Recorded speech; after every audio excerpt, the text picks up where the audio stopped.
हामीले चाहिँ आजको भिडियोमा चाहिँ फेसबुक इन्स्टान्ट आर्टिकलमा चाहिँ इरर आयो भने चाहिँ कसरी त्यसलाई चाहिँ सल्भ गर्ने भन्ने बारेमा यो भिडियो सम्बन्धित रहेको छ।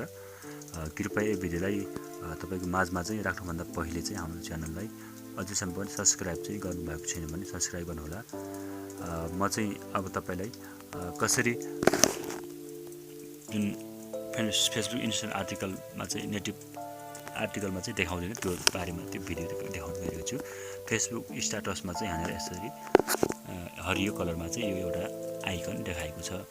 यो चाहिँ फेसबुक आर्टिकलमा चाहिँ यो चाहिँ देखाएको छ भन्ने हामीले बुझ्नुपर्छ। र अर्को चाहिँ अब यसरी यहाँनिर येल्लो कलरमा देखाएको छ, यो चाहिँ आर्टिकलमा चाहिँ एप्रुभ नेटिभमा चाहिँ यो देखाएको छैन भन्ने हामीले बुझ्नुपर्छ।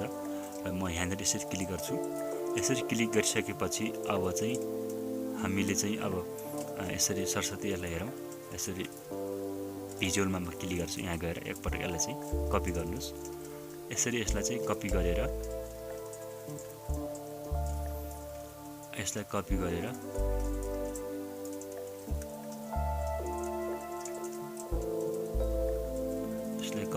अब चाहिँ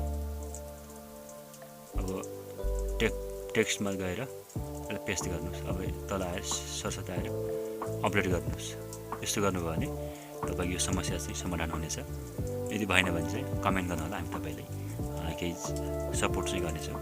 अब तल हेरौँ। अब तल हेर्छौँ अघि चाहिँ अहिले चाहिँ हेर्नुहोस् फेसबुक आर्टिकल चाहिँ दिस पोस्ट चाहिँ भनेको छ। दिस पोस्ट वाच अहिले चाहिँ फेसबुक आर्टिकलमा चाहिँ मोनेटाइज भएको उसमा चाहिँ यो यसरी देखाउनेछ। तपाईँले हेर्नु होला र केही कन्फ्युज भयो भने चाहिँ कमेन्ट गर्नु होला। आजलाई हवस् त, यति नै। नमस्ते, शुभ दिन।